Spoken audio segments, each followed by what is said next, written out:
welcome to the Deep Dive.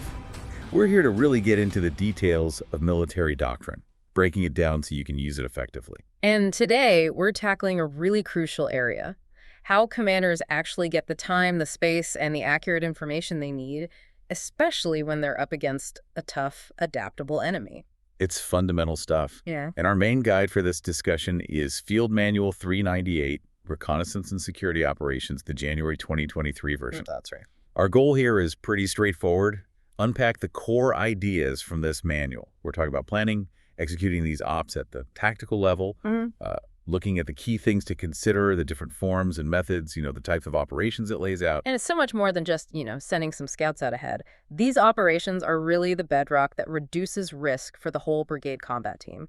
They feed the entire operations process, they inform it, they validate it, sometimes they force major adjustments. Yeah, without good reconnaissance and security, you're basically just guessing. Right. You are operating blind, essentially, which is never a good place to be. And historically, the units primarily responsible for this, cavalry organizations. They've always been about using mobility, using a certain boldness to get that critical information edge. Absolutely. You can look back at, say, Gettysburg. It's a classic example. The Confederate side. Well, their reconnaissance wasn't continuous or effective, especially Stuart's cavalry. General Lee ended up fighting without a clear picture of the Union's strength or where they were positioned. Right, and contrast that with the Union side. Buford's cavalry gave General Meade really timely, accurate info. So Meade could see the battlefield, understand the terrain before the main fight kicked off. He could delay the Confederates, shape the engagement. And that really sets the stage perfectly for what the Doctrine expects today. Cavalry provides that accurate information that allows the commander to make smart decisions, stay ahead of the enemy, seize the initiative. Okay, so let's start with the absolute basics from Field Manual 398. What's the fundamental job description for U.S. Army cavalry? The manual puts it very clearly. Their core purpose is to set conditions for the success of their higher headquarters. Set conditions. That sounds active, like they're shaping things. Exactly. They're not passive observers. They're actively molding the operational environment. And how do they do that? What does setting conditions actually involve? Well, it's a whole range of things. Providing that accurate, timely information that feeds into the operations process, right? That lets the commander tweak the plan as things change. Okay. It means enabling the actual combat operations of the main body. And, critically, giving the main body reaction time and maneuver space. That time and space seems huge, buying the boss time to decide. It is. It also means preserving the main body's combat power, making sure movement happens smoothly, handling transitions between phases of an operation. It's quite comprehensive. You mentioned preserving combat power. That sounds like it ties into one of the principles of war, economy of force. Directly. Economy of force is all about using your available combat power smartly, concentrating it where it matters most. So, by having these flexible cavalry units out front, screening, finding the enemy, developing the situation, well, the commander can keep the main punch of the brigade combat team, the heavy maneuver battalions, ready for the decisive moment. They don't waste them on probing missions. But the manual also says they need a combat mindset, right? It's not just about watching. They have to be ready to fight for information. That's a critical point. They must be prepared to overcome the enemy's own efforts, to hide, to deceive. This isn't passive intelligence collection. So what does fight for information look like in practice? It means they might have to penetrate the enemy's security screen, maybe defeat some of their reconnaissance elements. They might need to initiate small fights just to force the enemy to react, to reveal their positions, their strength, and then, crucially, report those details back fast and accurately. That sounds inherently risky, though. If they're fighting for information, aren't they risking getting drawn into a bigger fight than they can handle? Becoming decisively engaged? That is the central tension, absolutely. Which violates one of the fundamentals we'll get to, right? Retaining freedom of maneuver. Correct. And managing that tension comes down entirely to the commander's guidance, how much risk they're willing to accept, what the engagement criteria are. We'll definitely dig into that more. Okay. But yes, the cavalry unit accepts calculated risk. They risk a small part of their force to gain information that protects the entire brigade combat team from being surprised or walking into a trap. They need precise instructions on when to fight and, just as importantly, when and how to disengage. Okay, so to help manage that risk and make sure these missions work, the Doctrine lays out 8 fundamentals of reconnaissance. These seem like the absolute ground rules. They are. Anyone involved in planning or executing these missions needs to know these inside and out. Let's go through them. First one, do not keep reconnaissance assets in reserve. Right. This is a direct order against holding back your recon capabilities. You need continuous, focused collection. That means using a mix of assets, ground teams, drones, maybe signals intelligence, and using them actively from the start. Redundancy is key. If your recon assets are sitting in reserve, the commander is effectively blindfolded. Makes sense. Second fundamental seems related. Ensure continuous reconnaissance. Yeah, it's not a one-off task. Reconnaissance is ongoing. You need information before the main operation kicks off. You need it during the fight to make adjustments, and you need it after to understand the results and plan the next steps. It never really stops. Okay, third one sounds tough. Gain and maintain enemy contact. It's often the most demanding tactical task. You find the enemy and you stay in contact, ideally on your terms, using the smallest element possible to do so. And the manual makes it clear that contact isn't just seeing them. Right, it lists 9 forms of contact now, reflecting how complex things are. Let's see. Visual, direct fire, indirect fire, non-hostile contact like civilians, obstacles, aircraft, CBRN chemical, biological, radiological, nuclear influence, and electromagnetic warfare. That expansion is really significant. Influence and electromagnetic warfare. Contact now means detecting enemy jamming or identifying a disinformation campaign targeting your force. It's much broader than just spotting a tank. And the maintain part is key, too. You don't just find them and report back. You maintain contact until you are specifically told otherwise. There's a famous historical example, Colonel Minty's cavalry at Reed's Bridge during the Chickamauga campaign, I believe. Yeah. They maintained contact, kept tracking Confederate movements for days. That's the level of persistence required. And maintaining that contact enables the fourth fundamental, develop the situation rapidly. Exactly. Continuous contact feeds information back, allowing the higher headquarters to build an accurate picture quickly, refine their plans, maybe change a route, or commit forces based on what the recon elements are seeing in real time. The speed of your decisions depends directly on the speed and quality of your reconnaissance. Fifth fundamental, report information rapidly and accurately. Seems obvious, but why the emphasis? It sounds basic, but the emphasis is on timeliness for the decision maker. Information is perishable. A slightly less detailed report that gets there now is often far more valuable than a perfectly formatted report that arrives after the decision window has closed. Decisions are often tied to specific triggers, and those triggers rely on timely reporting. Okay. Sixth fundamental, retain freedom of maneuver. This is that counterbalance we talked about, right? Precisely. It's the flip side of fight for information. You need to avoid getting pinned down or destroyed by a superior enemy force. Commanders and units have to constantly balance staying close enough to maintain contact against keeping enough distance and options open to break contact and survive if necessary. This involves things like planning different movement techniques, having escape routes. Seventh, orient on the reconnaissance objective. Focus, basically. Yes. Keep your eye on the ball. Every recon element needs to focus its efforts on answering the commander's critical questions, the commander's critical information requirements, or CCIRs. If the main question is about enemy anti-aircraft capabilities near a bridge, don't get sidetracked chasing minor patrols miles away. Focus delivers efficiency. And the final one, number 8, accomplish the commander's intent. This ties it all together. Every action taken by the reconnaissance unit, especially when they might be out of direct communication, must support the overall purpose of the operation, the commander's vision for success. The intent provides the why and guides initiative. Got it. So those are the guiding principles. Now, how does the doctrine structure the actual operations? You mentioned different forms of reconnaissance. That's right. Field Manual 398 outlines 5 specific forms. Let's start with the biggest one. Okay. That would be zone reconnaissance. Think of this as the most comprehensive, the most deliberate type. It's about getting detailed information on everything within a specific geographic zone, all the routes, obstacles, terrain features, and, of course, any enemy forces. When would you use something that broad? Typically when the commander has very limited information about the enemy or the area.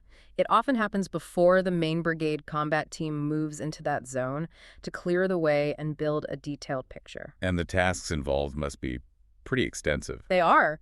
Finding and reporting all enemy forces, potentially clearing smaller enemy elements based on the rules of engagement, checking route trafficability for different vehicle types, inspecting bridges and culverts, finding ways around obstacles.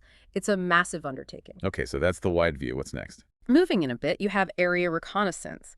Similar tasks, but focused on a smaller, specific geographic area.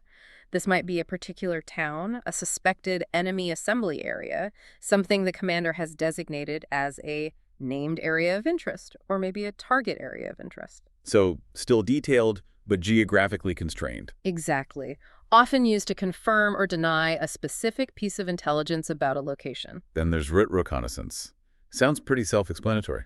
It is. The focus is tightly on a specific route, a road, a trail, maybe an air corridor, and the terrain immediately around it from which the enemy could influence movement along that route. What's the main goal there? Primarily, it's about ensuring that route is safe and usable for follow-on forces. Checking for ambushes, obstacles, checking bridge load capacities, making sure the main body can move along it without unexpected trouble. Okay, now the fourth one sounds different.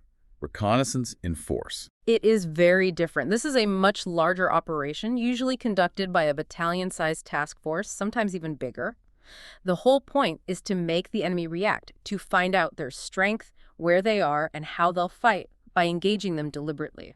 So this is where fight for information really comes to the fore. Absolutely. It's inherently aggressive and involves significant combat. Because of that, a reconnaissance in force always requires substantial augmentation, extra maneuver units, lots of fire support. It carries the highest risk among the reconnaissance forms. And the last one, special reconnaissance. This is generally conducted by special operations forces. They operate in hostile or denied areas, often deep, looking for information that's strategically or operationally significant. Think high-value targets, specific enemy capabilities. Requires a lot of coordination with conventional forces, I imagine. Detailed coordination is essential, mainly to prevent friendly fire incidents and potentially to link up or extract the special operations teams. Okay, 5 forms. Now, how does a commander manage all these different assets effectively? The manual talks about management methods. Yes, 3 key methods to integrate and synchronize reconnaissance efforts: queuing, mixing, and redundancy. What's it queuing first? Queuing is pretty straightforward.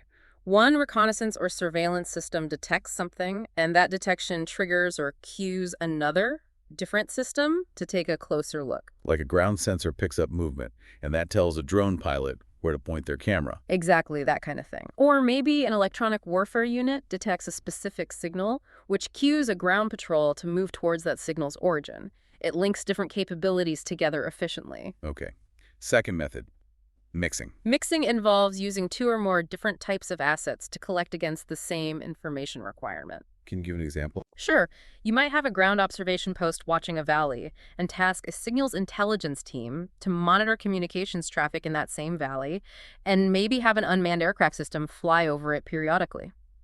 All looking at the same named area of interest, but using different sensors. What's the main benefit of doing that? It's incredibly powerful for defeating enemy deception. If the enemy is trying to fool you, maybe using decoy vehicles that look real visually but have no electronic signature mixer, mixing assets will reveal the discrepancy. The observation post sees something, but the signal's intelligence hears nothing. That flags a potential deception. Ah, okay. Crucial against a clever enemy. Very much so. And the third method is redundancy. How's it different from mixing? Redundancy uses 2 or more similar capabilities against the same target. So instead of one observation post, you might establish 2 separate observation posts overlooking the same critical road junction. Why do that? Seems inefficient. It provides depth and resilience. If one of your observation posts is discovered and has to pull back, or if it gets engaged, the other observation post is still watching, you maintain continuous coverage on that critical area. It ensures you don't lose eyes on completely if one asset is compromised. Got it. Queuing links different assets, mixing uses different types on the same target to beat deception, and redundancy uses multiple similar assets for resilience. You've got it. Those 3 methods are fundamental to building a robust reconnaissance plan. And these ground cavalry elements don't operate in a vacuum. They rely heavily on enablers, right? Like unmanned aircraft systems. Absolutely essential these days. UAS or drones are true force multipliers. They can support all forms of reconnaissance, help with acquiring targets, and critically, they can often observe high-risk areas without putting ground soldiers directly in harm's way, at least initially. But they're not a perfect solution. The manual points out limitations. Definitely. We need to be realistic about them. They are vulnerable to enemy air defenses and even small arms fire. Bad weather, especially heavy clouds or high winds, can ground them. line of sight issues, too. Yes. Control links often depend on line of sight, which can be a problem in complex terrain. And while they're great in open areas, drones can struggle to find well-camouflaged or hidden enemies in dense forests or complex urban environments. And they can't replicate everything a person on the ground can sense. No, they can't provide that first-hand human perspective, the smell of diesel fuel indicating recent vehicle movement, the specific type of equipment someone is carrying, the general mood of the local population. That ground truth is still vital. Okay, besides UAS, what other key enablers are typically integrated? Signals intelligence, or SIGINT, is crucial. Organic assets or specialized teams tasked to the cavalry can monitor the electromagnetic spectrum. What does that give you? It can provide early warning of enemy activity, help locate enemy units through their emissions, identify command nodes, sometimes even intercept communications. Against a modern enemy heavily reliant on networks, SIGINT is as important as visual observation. Any other specialized units we should mention? Well, the chemical, biological, radiological, and nuclear reconnaissance and surveillance platoon is important. Their main job is, obviously, detecting those specific hazards. Right. But because they often operate dismounted, sometimes in areas difficult for vehicles, they are also tasked with general observation. While they're out checking for hazards, they contribute to the overall picture by reporting on any enemy activity or terrain details they see in their assigned named areas of interest. They provide extra eyes and ears. So integrating all these assets, ground, air, signals, specialized platoons, is key to effective recon. It's absolutely essential for building that layered, resilient, and comprehensive intelligence picture. Now let's shift focus to the commander's role in all this. How do reconnaissance and security operations fit into the overall operations process? They are fundamentally intertwined. Field Manual 398 emphasizes they are mutually dependent on the operations process, that cycle of planning, preparing, executing, and continuously assessing. How so? The operations process sets the requirements for reconnaissance and security. The planning phase defines what information is needed and where security is critical. Then, during execution, the information flowing back from the cavalry units provides the feedback loop. It tells the commander if the plan is working, if assumptions were correct, or if adjustments are needed right now. So the cavalry is feeding information that allows the commander to adapt mid-fight. Precisely. They provide the ground truth that validates or invalidates the plan during execution. And what planning tools are used? The manual mentions the standard process. Right. The primary tool, especially when there's sufficient time during initial planning, is the military decision-making process, or MDMP. It's that very systematic, detailed, and often time-consuming process designed to analyze a mission, develop multiple options, compare them, and arrive at the optimal course of action. That's typically used by the brigade staff for the overall operation. But you mentioned cavalry units are often moving forward early, operating on tighter timelines. Do they use the full MDMP? Often they don't have the luxury of time for the full MDMP, especially once operations are underway. When time is critical during execution, they rely more heavily on the rapid decision-making and synchronization process, or RDSP. How is RDSP different? Is it just MDMP faster? It's more than just faster. It's tailored for time-constrained situations. It focuses on quickly identifying deviations from the plan, comparing the current situation to what was expected, and implementing a timely and effective response that stays within the commander's original intent. So it's less about generating brand new options and more about executing pre-planned responses or making rapid adjustments. Exactly. The staff relies heavily on tools developed during MDMP, like decision support templates and matrices.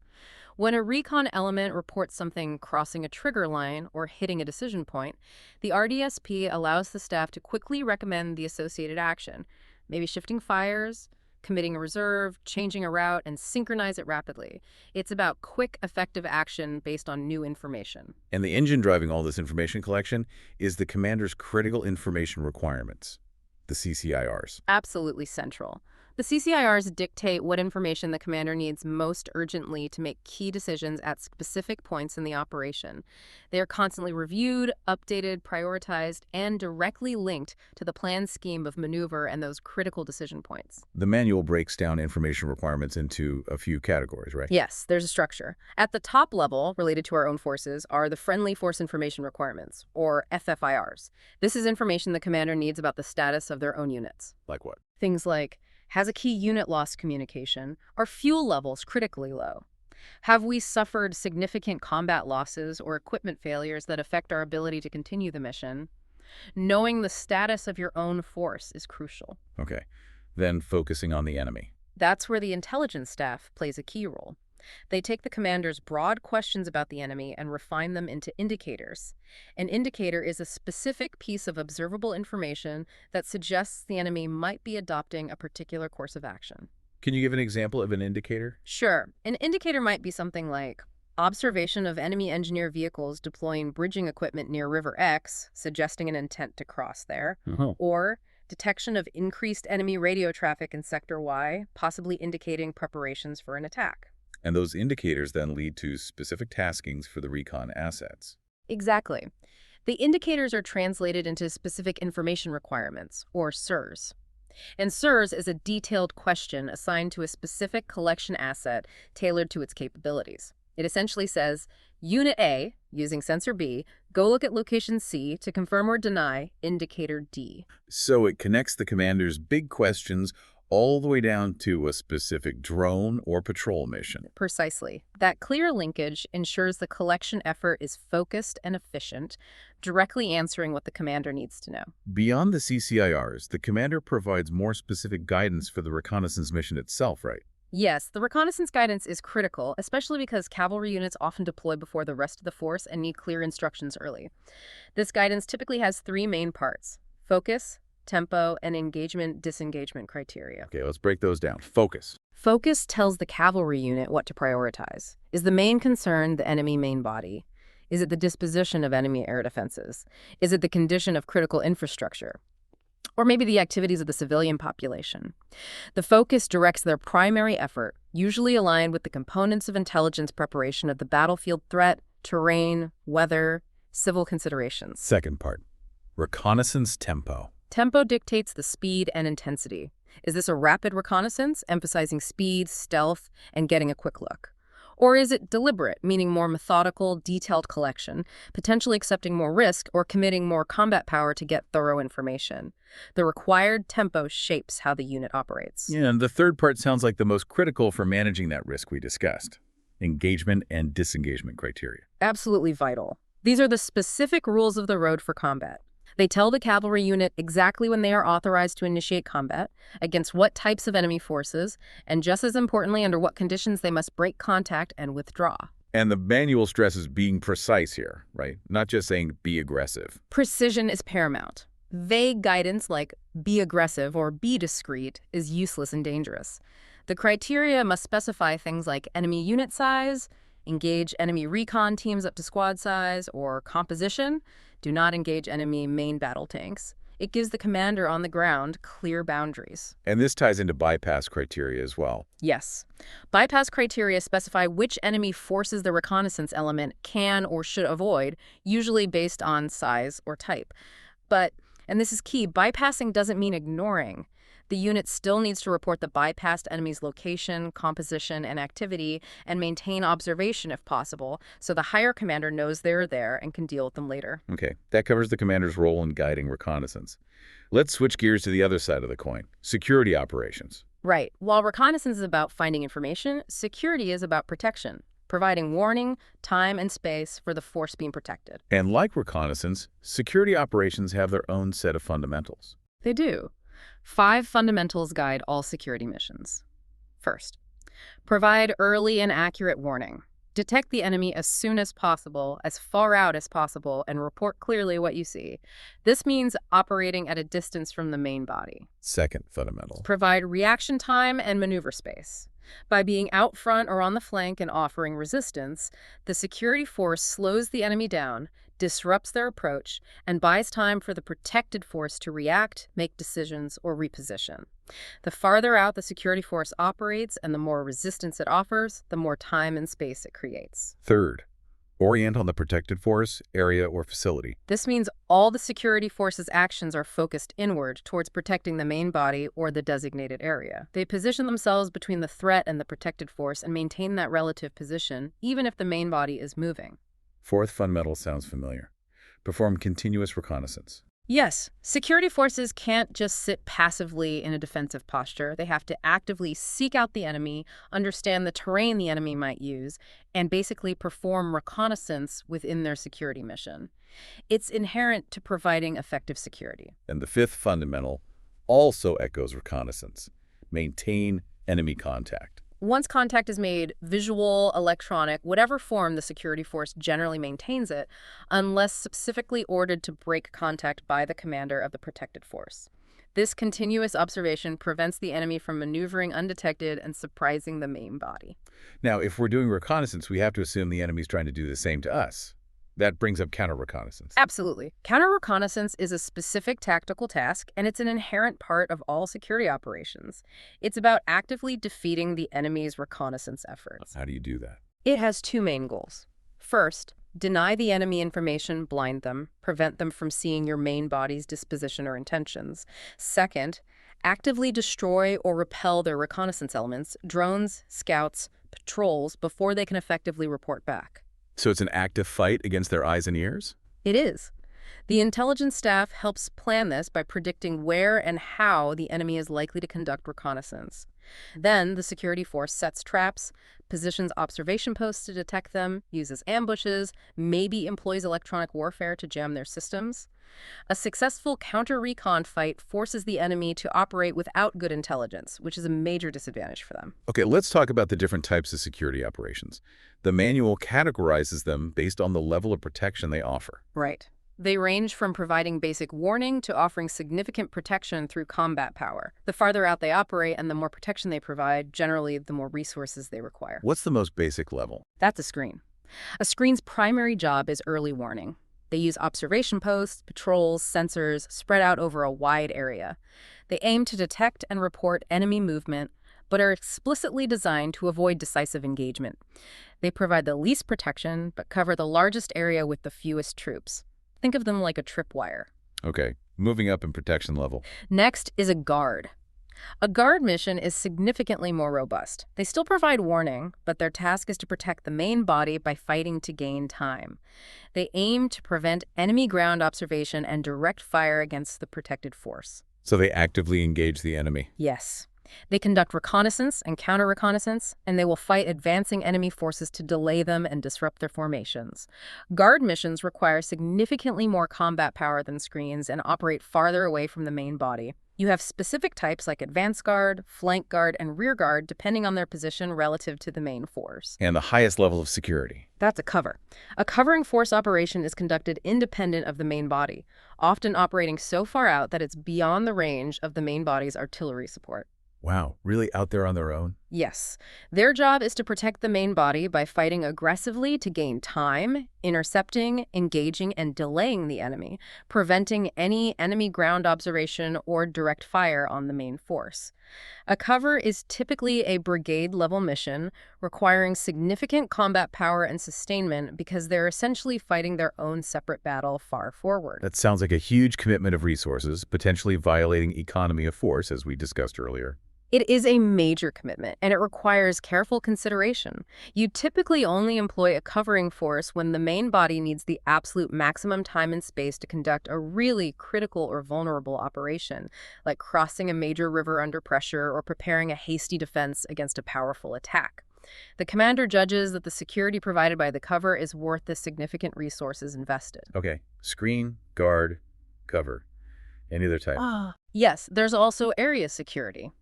This is focused on protecting specific installations, routes, facilities, or areas. Think protecting a command post, securing a supply route, or providing security for a logistical base. It's very common in all types of operations, especially during stability tasks or when protecting lines of communication. And convoy security fits in here. Exactly. Convoy security is a specific type of area security, but it's focused on protecting a moving force, the convoy itself. It's inherently offensive in mindset, requiring reconnaissance ahead of the convoy, clearing the route, and actively fighting off any threats that try to attack the protected vehicles. Makes sense. Now let's place these concepts in the context of the modern battlefield. We need to understand the threats we're facing. Crucial. And the doctrine gives us precise language. A threat has both the capability and intent to harm U.S. forces. An enemy is a hostile party against whom lethal force is authorized. An adversary is potentially hostile, force might be used, but it's not a given. And today, we're increasingly focused on peer or near-peer threats. How do they change the game for reconnaissance and security? Fundamentally, these opponents are sophisticated. They use deception, They disperse their forces widely. They use camouflage and concealment effectively. They actively attack our networks with cyber warfare, jam our global positioning systems, and use advanced sensors.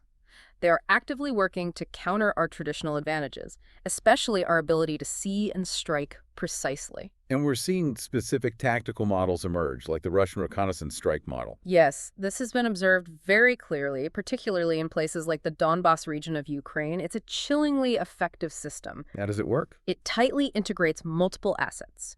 Drones for finding targets, electronic warfare for locating emitters, special reconnaissance teams on the ground, all feeding targeting information almost instantly to long-range rockets and artillery. Their goal is find, fix, and destroy targets, especially command posts, logistics nodes, and artillery in near real time. They doctrinally emphasize that artillery does the destroying. So if one of our cavalry units gets detected, They're not just facing a local skirmish. They could trigger a massive, coordinated artillery strike very, very quickly. Detection can equal destruction. what does that mean for our own tactics? It means counter-reconnaissance becomes absolutely paramount for survival. Our forward units have to be incredibly disciplined about signature management, reducing their heat signature, their electromagnetic emissions, using camouflage effectively. We have to treat hiding and denying the enemy information as an offensive weapon. And actively go after their recon assets. Yes.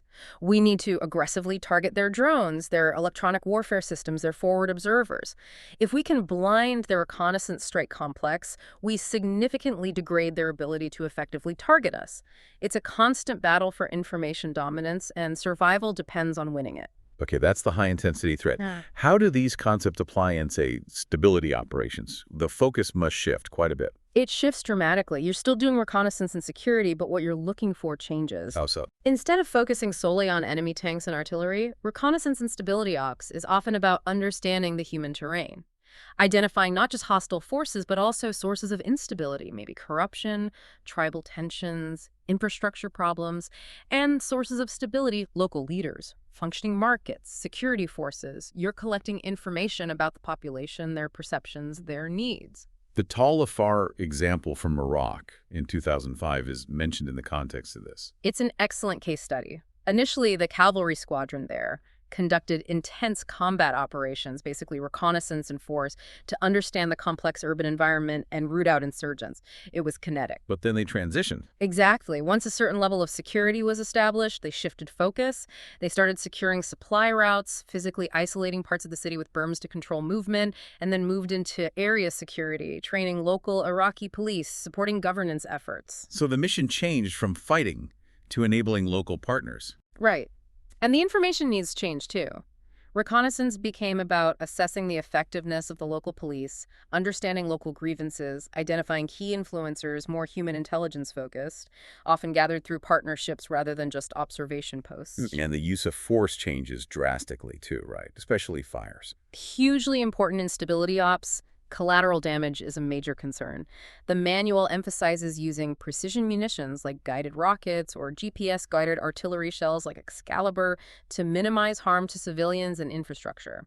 Using large area effect weapons can alienate the population, undermine legitimacy, and actually fuel the instability you're trying to quell. Okay, one last critical area, sustainment. Cavalry units operate far forward, often for extended periods. That must create logistical challenges. Massive challenges. Doctrine expects them to be self-sufficient for potentially up to 72 hours. That's 3 days operating, potentially cut off from easy resupply. And their mission profile, lots of movement, potential combat, probably means they use a lot of supplies. Very high consumption rates are typical, especially for fuel, Class 3, ammunition, Class 5, and medical supplies, Class 8. Planners absolutely have to factor these high usage rates into their logistics estimates. How does resupply actually happen when they're trying to stay hidden? It depends on the situation. If they're in a stealthy reconnaissance posture, resupply might have to happen at night, using concealed routes, maybe small logistics packages delivered quietly. But if they're in a reconnaissance in force, actively fighting, the priority might shift to just getting supplies forward quickly, using any available route, accepting more risk to keep the unit in the fight. What about keeping vehicles running? Maintenance must be tough that far out. It is. Field maintenance is critical. The focus is often on battle damage assessment and repair, or BDAR. That means fixing minor damage right there on the spot quickly to get vehicles back into the fight as soon as possible, rather than waiting for recovery back to a main base. Keeping combat power operational is key. And medical support. Casualties happening far from hospitals. Health service support needs careful planning for long distances and dispersed units. The plan has to differentiate clearly between medical evacuation, which uses dedicated medical vehicles or aircraft, with medical personnel on board the gold standard, and casualty evacuation. What's casualty evacuation then? That's moving casualties using whatever is available: tactical vehicles, logistics trucks, non-medical aircraft when dedicated medevac isn't possible or timely enough due to the tactical situation or distance. It's often without dedicated medical staff on board, so it's a less preferred but sometimes necessary option. Planning for both is essential. Okay, we've covered a lot. The last major topic in the manual seems to be transitions, handing off responsibility between units or missions. Yes, and these transitions are potential friction points. They need explicit, detailed planning to avoid dropping the ball, losing information, or losing tempo. What's the most common type of handover for these units? Probably the reconnaissance handover. This is when one recon element transfers responsibility for observing an area or maintaining contact with an enemy force to another element, maybe a relieving unit or a unit taking over the next phase of the operation. What does that involve? It requires careful coordination. Both units need to overlap their surveillance for a period. They need to share their intelligence picture, their fire support plans. They established clear contact points or link-up procedures to ensure a smooth transfer of responsibility without creating gaps in coverage. What about transitions involving active combat? That's where you get into a battle handover. This is specifically about transferring responsibility for fighting an enemy force from one unit to another.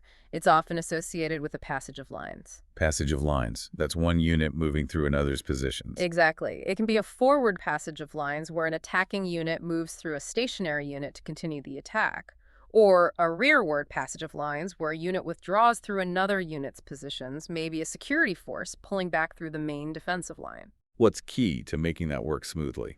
Communication and coordination are everything. In a forward passage, the stationary unit has to provide maximum support, cover fire, intelligence updates, guides.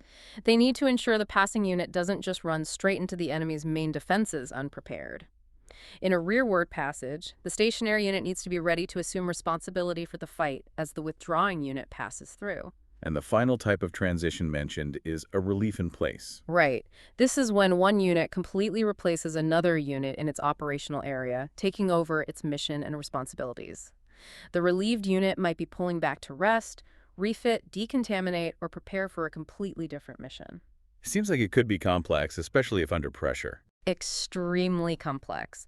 Planning involves co-locating command posts and support elements early, detailed sharing of intelligence and operational graphics, coordinating fire support seamlessly, and critically, maintaining operational security, often using radio silence during the physical exchange of positions, is vital to prevent the enemy from detecting the relief and exploiting the temporary vulnerability. Command typically doesn't formally pass until the relieving unit has a significant portion of its force, usually more than half, physically in position. Okay, that brings us near the end of this deep dive into Field Manual 398. We've really covered the spectrum, from philosophy of fighting for information to the specific types of security missions, the challenges of modern threats, sustainment, and transitions. It really highlights that reconnaissance and security are this constant, difficult balancing act. You have the absolute need to gain and maintain contact with the enemy, to understand them, but you simultaneously have the absolute need to retain your freedom of maneuver, to avoid being pinned down and destroyed. It's inherently risky, complex work. So, thinking about that balancing act and everything we've discussed, here's something for you, the listener, to consider. When you're facing a new, sophisticated peer threat, one may be using that reconnaissance strike model we talked about. Which specific element of the commander's reconnaissance guidance, the focus, the tempo, the engagement criteria, or the bypass criteria, would you prioritize first?